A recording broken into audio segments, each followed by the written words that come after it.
And welcome to another episode of Strange Planet. Thanks as always for sticking me in your ear. One of the great stories, legends in UFO lore has to do with arguably one of the greatest entertainers of the mid-20th century, Jackie Gleason. Many of you have seen The Honeymooners on cable and repeats, of course. And the Jackie Gleason Show. He was a comedian, a terrific actor, just an all-around entertainer. But as it turns out, he was also an avid UFO enthusiast and had quite a library, I believe, down in his home in Miami, Florida. And there is this story that continues to linger of an encounter between Jackie Gleason and President Richard Nixon. They were friends, they were golfing buddies, and you probably know where I'm going with this. The story goes that Nixon dropped by Jackie Gleason's house and said basically, how would you like to go see an alien body? And that's where we're heading tonight with that story. Paul Blake Smith is the author of MO41, The Bombshell Before Roswell. He was born and raised in MO41's hometown of Cape Girardeau, Missouri. He's the son of a paralegal and an educator who worked in the suspected crash era. Paul's a fan of American history and popular culture, living and working in a city in the western part of the Show Me State, writing original screenplays and other books on largely historical nonfiction subjects, including a follow-up to his original fact-based publication about a massive cover-up by the U.S. government. His books include Three Presidents, Two Accidents, more MO41 UFO crash data and surprises, and there is we'll tell you more about that, and MO41, The Bombshell Before Roswell, as I mentioned, President Eisenhower's Close Encounters, and of course, the brand new one just released, The Nixon-Gleason Alien Encounter. Paul Blake Smith, welcome. How are you? I'm doing all right. I'm a little worried. I'll pass this story along real quick. In late March, I had a terrible nightmare. I saw two nuclear bomb mushroom clouds and a caption that read, May 2023. And as we get into May 2023, there's a lot of saber rattling and talk about nuclear weapons being used. I'm getting more and more nervous. Sometimes I have dreams, actually, that do come true, and I'm hopeful that this does not. But other than that, I'm doing just fine, and I thank you for having me on the show. My pleasure. Yes. Other than that, how was the play, Mrs. Lincoln? That's right. Other than we could all die soon, but yeah. I saw two mushroom clouds and saw people sheltering in place, very huddled, afraid to go outside because of contamination and everything. I sure hope this is a lot of nonsense, but we'll see. Well, we're getting so many conflicting reports out of Ukraine, and with that conflict with Russia, who knows really what's going on, but let's hope and pray that cooler heads prevail. Okay, so when I mentioned that the Nixon-Gleason alien encounter, I mean, we hear about it again and again and again. Obviously, I don't know, there must be something to this story, because it's very difficult to just start a rumor and just, and have it continue to persist for decades and decades and decades. Just give me your overall sense of what people think of this story when they hear about it. Are they dismissive about it, or are they do they buy into it? Right. Some people just seem to blindly accept it. And the story has unfortunately been marred with embellishments by some UFO researchers who claim Jackie told them everything. But the truth is, Jackie never commented on this story. He had every opportunity to come forward and say, this is a lot of nonsense. Don't listen to this. But he refused to deny it. He refused to comment. A few people have said that in private, Jackie would grudgingly admit, Nixon showed me the proof. So the story started in '74 in a passing comment by his then wife. They were living apart and possibly headed for divorce, when she mentioned to a magazine article writer, possibly the National Enquirer, that Jackie told me once that President Nixon went to an air base and took my husband with him and showed him these alien creatures. And when Jackie read this in the publication, she said he exploded with rage and yelled at her and said, "You're never to speak of this." And that was the end of their marriage. They did divorce right after that. And so in 1983, I think she needed some money. So she started to write a book about Jackie. And she decided to write a one-page article for the National Enquirer and tell more details of this incredible story. She said Jackie came home late one night while he was hosting his golf tournament and was haggard looking, just pale and really shook up. So he was emotionally shattered that night. And she said this went on for days and days, that he would rail against the government for holding this secret and making people feel like idiots for having reported UFOs when they know the truth. They've got the bodies. And then he would swing, she said, in mood swings to giddiness and excitement that I alone of all Americans got shown by the US president the real facts. And it was incredible, he said. And Beverly sat there thinking, is he just making something up? But he seems really shaken. And he began to smoke and drink more than he normally did, because Jackie is notorious for smoking and drinking. Mm-hmm. And apparently he had some trouble with sleeplessness. And he didn't work in the movies for years to come. He did a little TV work in 73, not a lot. So in 2003, to back up a little, in 1983, when this hit the Enquirer, Jackie blew up again. Called her up, yelled at her, told her to keep her mouth shut. And I think they reached a financial settlement. No book was ever forthcoming. And Jackie died 4 years later without ever commenting on this story. And apparently a number of people approached him. Could you please confirm or deny this story? And he would not.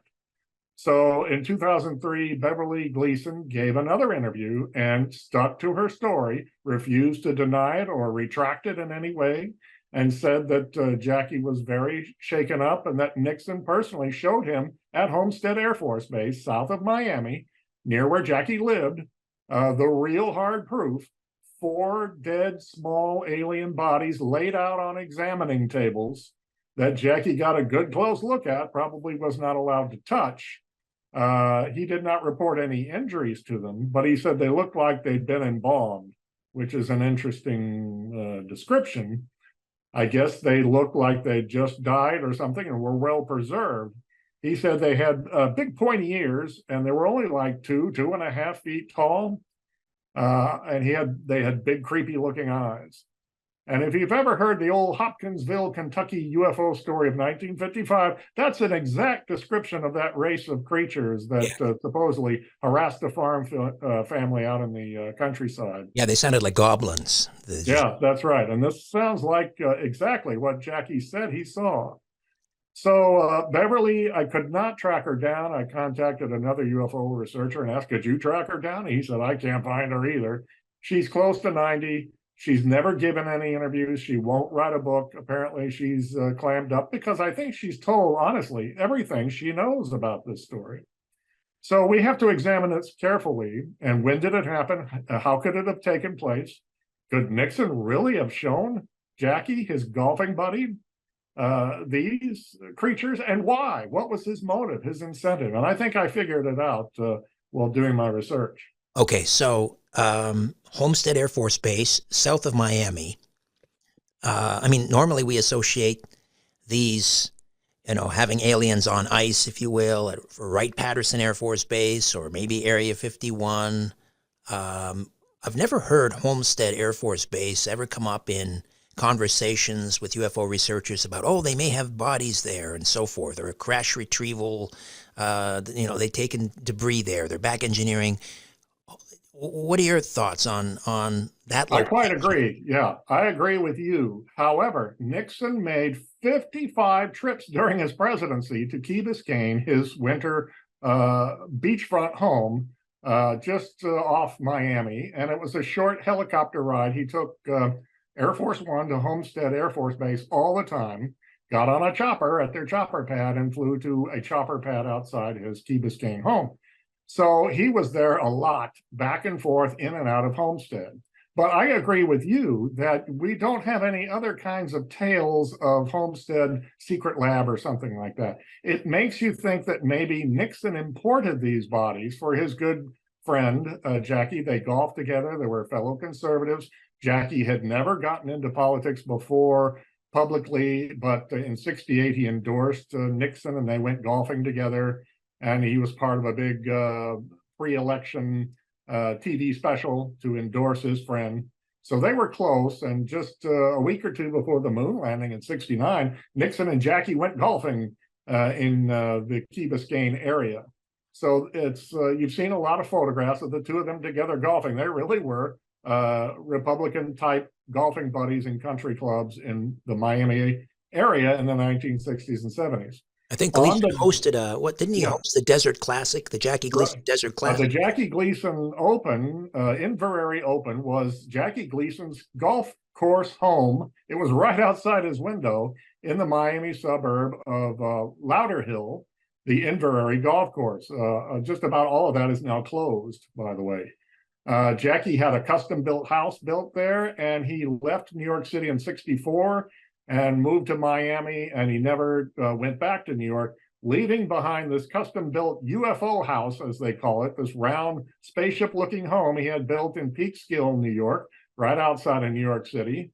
He had that sold to CBS executives, and they rented out to various people, including David Bowie in the late 1970s. Wow. Bowie was a huge UFO fan, and I go into a little of that, but it's diverging from our main story here. Well, when did Gleason become, and how did he become so fascinated with ufology? I don't know exactly when that started, but on February 19th, 1954, President Eisenhower made this trip to Edwards Air Force Base to meet with some friendly aliens. That's quite a story, and the rumor went out at the time, and Jackie heard it. And that's when he started having a custom designed home in the shape of a big spaceship on the edge of like a bluff in Peekskill. And when you were inside it and looking out these huge bay windows, it made you look like you were in a flying saucer. Jackie had it custom built in an Air Force or an airplane hangar. And that's exactly where Eisenhower was said to have met in February of '54 with these aliens that landed on the edge of a runway at Edwards Air Force Base. So I'm beginning to think this could have been a big start to Jackie's obsession. As you were mentioning before the show, Jackie had a library, personal library of 1,700 paranormal books, heavy on UFOs, and it's still available for the public to view at the University of Miami in a special reading room. I don't think there was anyone in this country more obsessed with flying saucers, the paranormal, are we being visited by other creatures, than Jackie Gleason. He was so enthusiastic about it. And later in '55, he had himself, as Ralph Cramden on The Honeymooners, wear this special spaceman suit, and he announces proudly, "I am the man from space," so he could go to a costume party. So that gives you more clues that Jackie was just nuts about the subject, and it was kind of risky, at that point. Not all of Americans were mainstream talking about UFOs, flying saucers. You could be labeled a crackpot, and Jackie's career kind of kept him from maybe coming out too openly.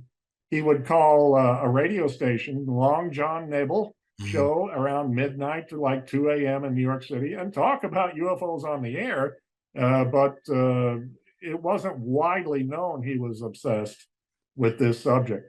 Oh, that's remarkable. I wonder if those they must exist somewhere. You can find them on YouTube. The audio quality is terrible, but you can hear Jackie's voice talking about the latest UFO stories. And to his credit, he was skeptical of some of them, including George Adamski and this nonsense about taking a flight to Venus with Venus people. And Jackie wanted only the hard facts. And on that show, he said, "I'll give $50,000 to anyone who can show me the hard proof of extraterrestrials visiting here." And over the years, that went up to $500,000. And by the early '70s, $1 million, he would say, to anyone that can show me the hard proof. Jackie made up to $14 million a year. So, $1 million here or there didn't mean that much to him. He was a free spender. So by early '73, Richard Nixon had gotten his tail caught in the crack. The Watergate scandal had exposed that he had some henchmen that broke into the Democratic Party headquarters, and they got caught.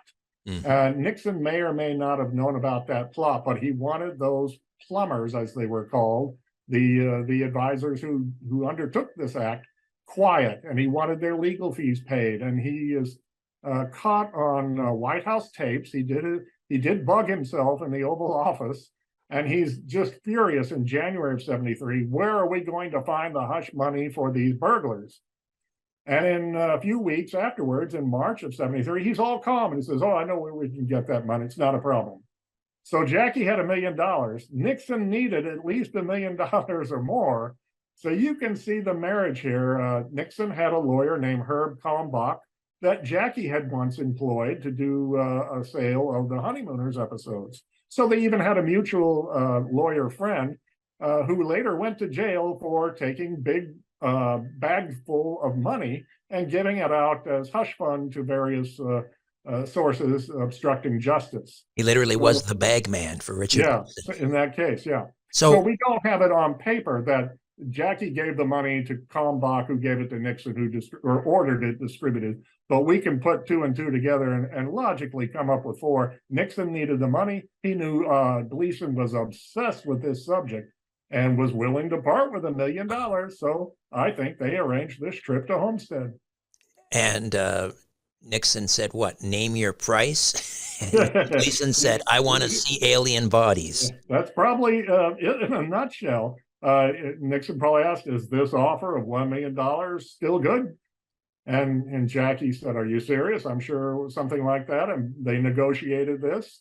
There's a canard, a fabrication by a UFO researcher that Nixon showed up at Jackie's door, eluded all his Secret Service guards, 2 different checkpoints outside his Key Biscayne home, and drove like 45 miles from Key Biscayne in the dark at night to Jackie's home. That's not what happened. However, remember, Jackie was holding a golf tournament that very day, February 19th, 1973, the exact 19th anniversary of the Eisenhower encounter, with a chopper pad right behind his house. Jackie, all he had to do was take a walk or get in a golf cart and ride right out to the golf course chopper pad where Nixon had landed that day at noon on Monday the 19th to speak to the press and pose for photos. And that's how you see pictures of the 2 of them together on that very day on a golf course. So Nixon, or at least his pilot, knew the coordinates, knew how to land, had landed there that afternoon. And I think he showed up there around 9 o'clock, maybe at night.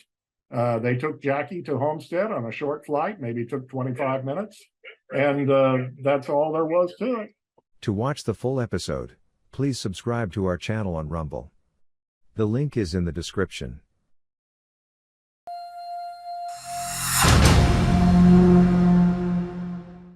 And welcome once again to another edition of Strange Planet. Thanks as always for sticking me in your ear.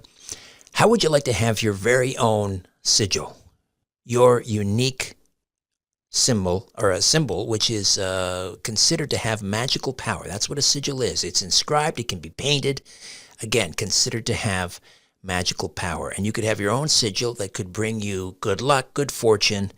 And we're going to tell you about that right now with, I think, unquestionably the most innovative, pioneering paranormal researcher out there today. He's been on the program many times. He's a regular on Coast to Coast. In fact, he hosts a podcast on the Coast to Coast paranormal podcast network, and we'll tell you about that as well. Joshua P. Warren has spent decades breaking ground in the paranormal. He began publishing at the age of 15, and at age 25, Simon & Schuster published his book, How to Hunt Ghosts, now widely considered a classic in the field.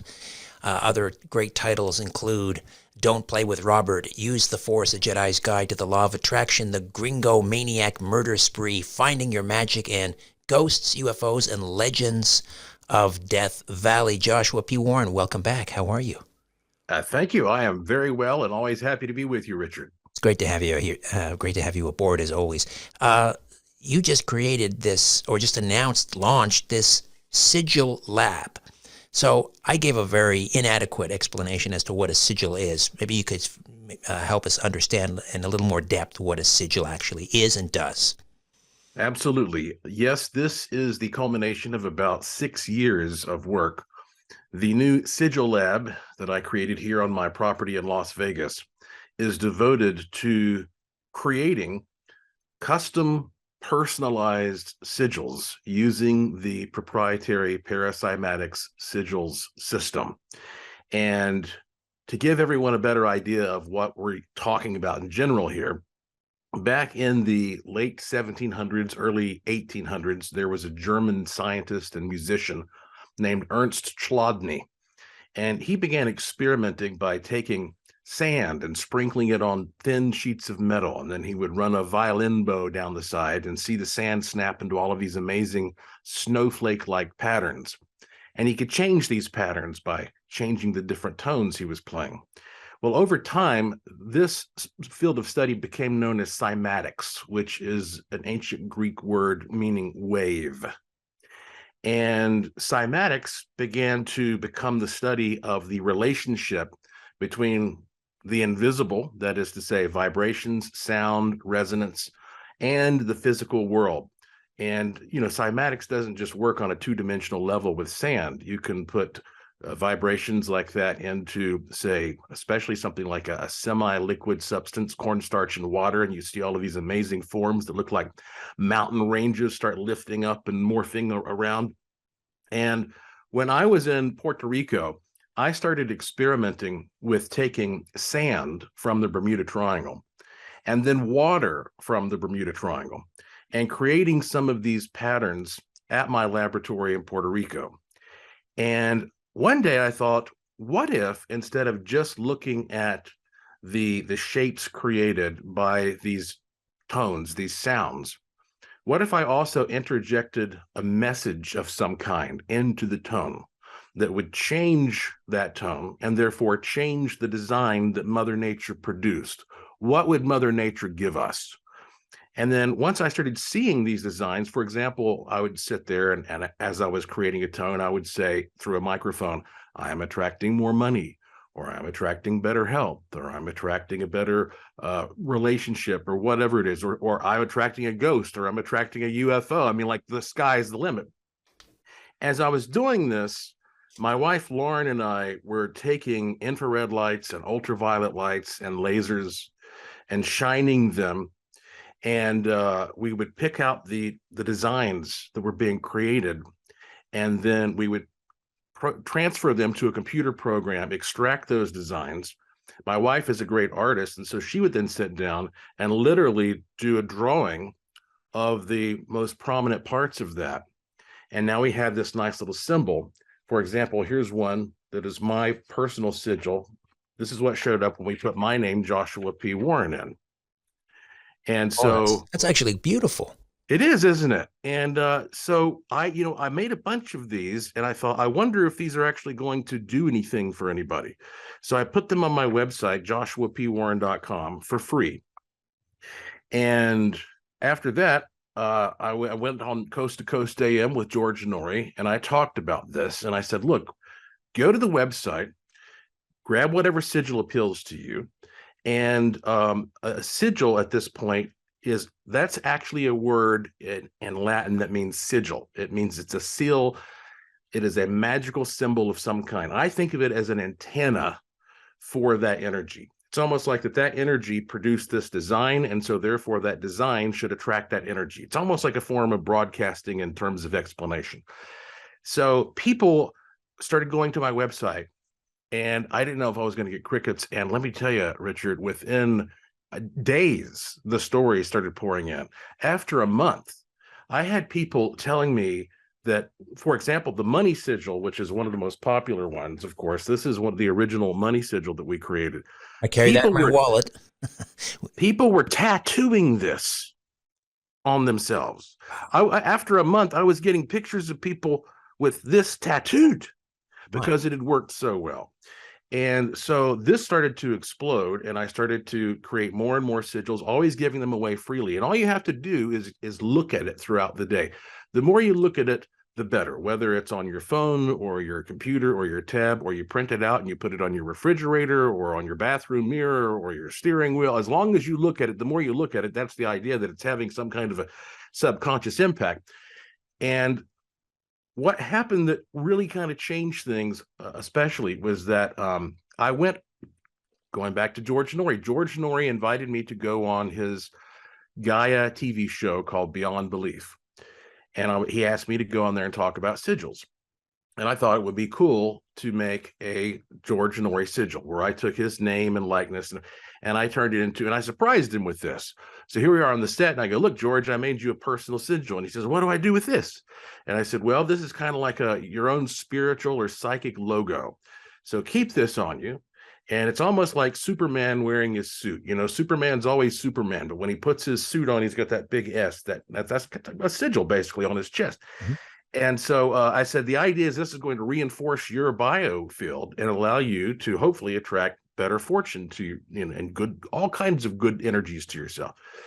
So he did that. A couple months later, he said, Josh, you're not going to believe this. Since I started carrying this around, and he went down this list of all these great things that had happened. I don't want to name them because a lot of them are personal. And right. I don't know if he would like that. But word got around what I had done. And suddenly people started flooding me saying, I want a personal sigil. I want a personal sigil. It's not so easy, though, to set up a system in which you take requests for something like this. You know, at least it didn't used to be. And I said, like, look, I don't have the setup to just like take what you want and then turn it into one of these things on demand. Maybe someday. Not a week would go by when somebody didn't ask me to do that. And so I knew eventually when I had the proper setup that this would be a really popular offering. So what I'm doing right now for a limited time, because this is very time consuming. So I don't know exactly at what point I'm going to cut it off. But I'm telling everybody, if you go right now to thesigillab.com, mm-hmm. That's it, thesigillab.com, it will either say we're taking requests right now or we're not taking requests right now. And if you go there, you can watch a 3-minute video that shows you what we do. It shows you the process. And then we treat everyone very thoughtfully, and we will make you your own personal sigil that hopefully will bring you lots of good fortune and good things the rest of your life. And it's yours to keep and to own and to use as you want. If you want to put it on a hat or a t-shirt or embroider it, like, it's yours. You can use it for your company. So I just announced that I'm offering this days ago. And now I'm excited to see what's going to happen over the next year as people who have gotten one of these start telling me their stories. So in a nutshell, I mean, this is one of those things that either makes perfect sense or you're not going to get it. It's I think it's one of two, but it's a blend of science and art. And this is the only place in the world where you can get this done. So thank you for letting me tell everybody about it. I'm excited to be announcing it here. This is one of the first times I've had an opportunity to talk about it. Oh, well, I'm honored that you would come on and talk about it on the program. Thesigillab.com, sigillab.com, thesigillab.com, right? Thesigillab.com. All right. Just getting back to that money sigil for a minute, and I carry one in my wallet, and the mighty Aphrodite has one on her phone. And whenever we go to the convenience store and buy our lottos, out it comes, and we kind of wave it around over the lottery tickets as we're picking our numbers and so forth. And we haven't won the big one, mind you, but we'll win $50 here, free lottery tickets. You know, it's pretty steady. It's pretty steady. So, if I go to the convenience store and I head out the door, the mighty Aphrodite, first thing, do you have the sigil? Do you have the money sigil? Yes, it's in my wallet. It's in my wallet. All right. So people, obviously, yes, they can go on the sigillab.com and watch the 3-minute video. But can you maybe walk us through the process a little bit here and explain how you create a unique sigil that's only for that one person? Absolutely. So when you go to the site, when you decide that you want to purchase one of these, there's a spot where you write in your name and the way you want it to be said. So it might be different than what you get on your than what's included on your order form. We want to make sure it's how you want it said. Now, I have said in the past that like we can add on some extra words and phrases for you as well, but now that I've started doing these, I'm kind of leaning away from that because frankly, the more words that you have, the less impact you might have. And plus, it may avoid certain problems that people have because sometimes you don't always know what's best for you, which is why you need a little help. And so I think just focusing on your name is the strongest, best thing you can do. So you enter your name in there. So I sit down in my studio and I see an order come in and I see this is how this person wants his or her name pronounced. And again, it doesn't even matter if the pronunciation is perfect. It's more of me looking at the words and speaking them however they come to me in a microphone to create a strong vibration. So after that, this signal is sent straight into the Sigil lab, which is a whole different department, different piece of property. When it goes into the Sigil lab system, that is when it actually gets programmed along with a tone that is going to sync with it in order to create a carrier wave that will be disturbed by the tone of the name. Mm-hmm. So in other words, you have one tone there that's creating a basic background pattern. And so therefore, when we play the audio of me speaking the name, it disturbs that background pattern. And that allows us to see the pattern of the name really pop out clearly. At the same time, we have 3 different cameras that are all around this water. And one camera is basically designed to pick up more of the infrared light. The other is to pick up more of the ultraviolet light. And then there is one that's strictly filtered for the lasers because we have an infrared light, an ultraviolet light, and a laser light all around them. So we film them with these 3 different cameras. And then we take the pattern that's recorded, and let's say this is like a 3-second pattern. We extract the footage from all the cameras, we put them together, and then we overlap all the stills so that we have basically the predominant image that was produced by this scene in all those different spectrums or spectra. Once we have that, then we put it into another computer program, which actually helps to pop the contrast a little bit and bring out the real highlights. And that's when my wife, Lauren, literally sits down using her artistic skills, and then she, by hand, outlines those aspects that we find are most outstanding, and then processes that into the Sigil. And so at that point, the person will receive an email that has the Sigil and at least 1 or 2 formats. And then from there, it's yours to do with as you choose. So that's basically how we do it. And you use water. You mentioned earlier when we were talking about paracymatics, sometimes sand would be placed on a membrane. Mm-hmm. And so why water versus sand? Well, I do also experiment some with sand. In the Sigil lab, I have what's called a Chladni plate, which is just one of those flat plates that you can put sand or salt on. And I'm actually experimenting right now with creating patterns from different sands around the world. That's going to be a new report that I have coming out soon, because I'm wondering, like, okay, if I take sand from Egypt, the Giza Plateau, and I take some sand from, say, Taos, New Mexico, and then I take some sand from like my property near Area 51 in Rachel, Nevada, etc., and I play the same tone, are we going to get the same pattern with each type of sand, the same basic pattern, or is it going to vary? So I have this whole collection I've been building up, and I'm actually very fortunate because I have a friend named Forrest who is he's an international flight attendant, and he's just traveling the world constantly. And so whenever he gets a chance, he'll collect some sand for me. So I know I'm getting the real deal. And so this is a project that I'll be coming out with soon, where I reveal what I found by using sand cymatics with different types of sand. So I do experiment with that. We can even levitate things here acoustically. In fact, in the video at thesigillab.com, I show us levitating a little tiny object.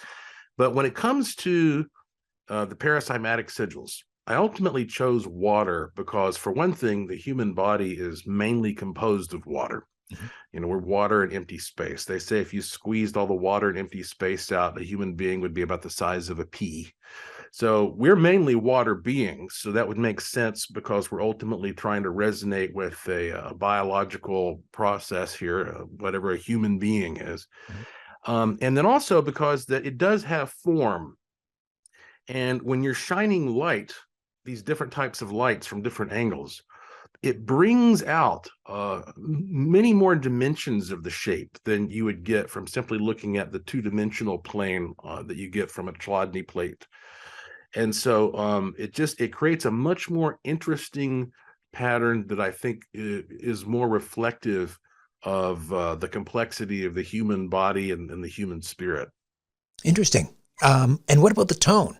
How do you choose the tone? Are we talking about musical notes? Are we talking about I don't know, so many hertz per second? How do you choose? Well, the first thing is the type of container that you're using and how much water is in it. And you have there's a lot of math that goes into choosing the perfect tone as well, because one of the first things that I learned when I began experimenting with cymatics and then paracymatics is that the type of container, the amount of water that you have in it, and by type, I mean like the size, the shape, all those physical dimensions, plus the amount of water. Even the type of water can make a difference. Like, for example, using salt water versus tap water.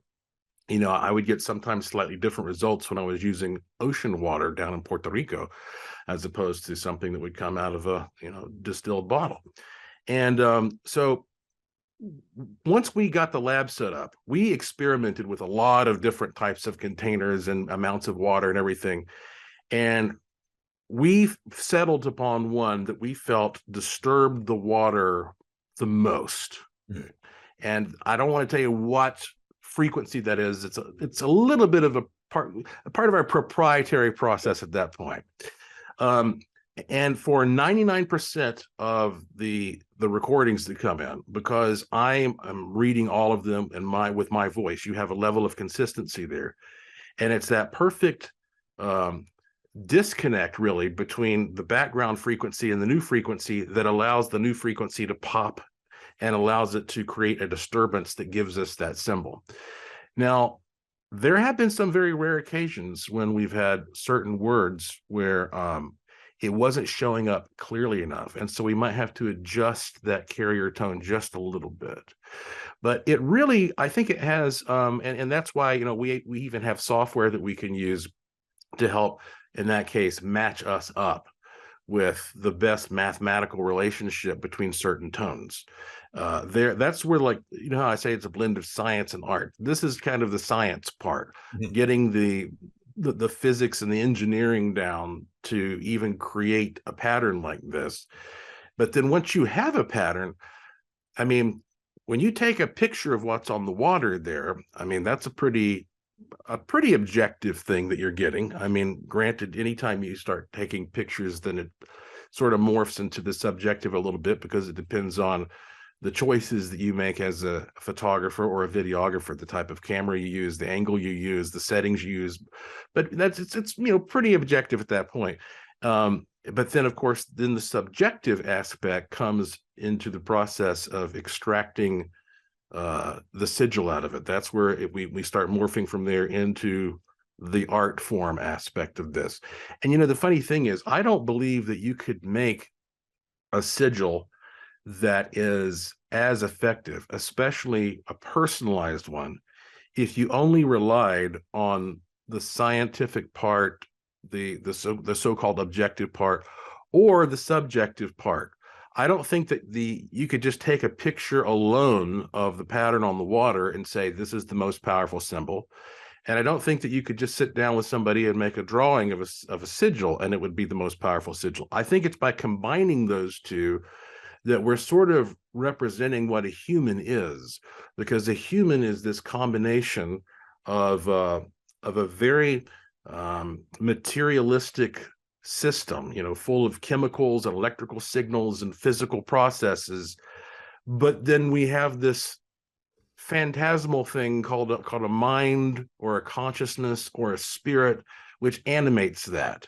So it's almost like that if we look at the medical study of a human being as almost a form of engineering, and you look at exploring spirituality and consciousness as more of an artistic and philosophical endeavor, then human beings are a combination of those elements, and that's what we're trying to capture with these paracymatic sigils, because it is perhaps the most accurate reflection that we're going to get of the essence of a human being, even though we don't understand exactly what a human being ultimately is.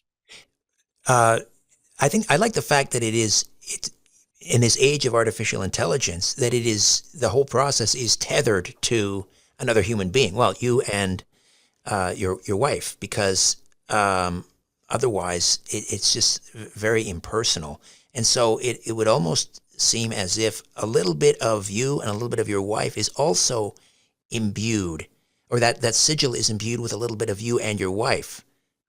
Yes, absolutely. And that's why I think, like you said, I mean, this is not something that you could ask artificial intelligence to do for you. You've got to have a human involved, and it really is. I mean, when I say it's the perfect blend of art and science, this also digs into an even deeper mystery when it comes to the human relationship to nature in general. And here's what I mean by that. Scientists go out all the time and they take measurements with elaborate instruments. And to a certain extent, they feel like what the instrument says is the word of God. This was recorded here by this instrument. It is objective. And, if we get the same recording from 5 different versions of this instrument, well, then that must be the truth. But even though that's a wonderful tool for us, people forget that every single instrument that has ever been made was conceived by a human being and built by a human being, calibrated by a human being, used by a human being, and interpreted by a human being. So you can't really remove the human aspect from technology, even if you try to pretend that you're doing that. That's really a myth. And frankly, that is the scary thing about artificial intelligence, because artificial intelligence may seem like such an advanced, almost divine, almost like a collective mind that we've created. But the problem is, no matter how advanced artificial intelligence becomes, it was still created by humans. And humans are fallible, and humans can be evil and illogical. And so all of those attributes are going to somehow be within artificial intelligence. And so that's the scariest part. I'm not as afraid of what the artificial intelligence itself might be able to do as I am how that it will start taking on human characteristics. And so therefore, it's, even though this process, going back to paracymatics, it does include me and my wife as sort of bookends of this process, where I'm speaking the word and then she's translating it visually on 2 ends of this process, and in the middle we have Mother Nature involved, showing us this mysterious pattern. We don't know what's going to appear in that water, and that's one of the exciting and magical things about it. It's still, however, it's probably still just about as valid a method as any other method of exploring Mother Nature, because there's always a human involved, and at least we're admitting our role in this. Joshua, we'll take a quick time out, come back, and continue to talk about the Sigil Lab. Every new season, we find a reason to improve our lives and our health. And C60 Evo organic edible oils deliver noticeable benefits quickly. A spoonful in the morning delivers energy and endurance all day long. And I sleep deeper and wake up feeling refreshed because C60 ESS60 works. Carbon-60 received the Nobel Prize in Chemistry in 1996 when it was used for industrial applications. C60 Evo's ESS60 is a breakthrough technology upgrading C60 to be safe for human and pet consumption. ESS60 has been called a miracle molecule because of the physical and mental benefits people are enjoying. Their lab has a proven track record of 31 years and thousands of happy customers across the world just like me. So, treat yourself, your friends, and your family to C60 Evo and use my link, EVRS, to get 10% off your first order. Again, my link, EVRS, to get 10% off your first order. We're back with Joshua P. Warren, again, one of the most innovative paranormal researchers alive today. Innovative, pioneering. He's not just a paranormal investigator, researcher, author. He's also an inventor. And we're talking about the Sigil Lab, which has just been launched officially a few days ago, where he can create a sigil, which can be, it can take many forms. It can be a painting, a drawing, it can be inscribed, and it is believed to contain magical power. So let's talk about the name, because names have power as well. To watch the full episode, please subscribe to our channel on Rumble. The link is in the description. A new Richard Syrett's Strange Planet drops every Monday, Wednesday, and Friday.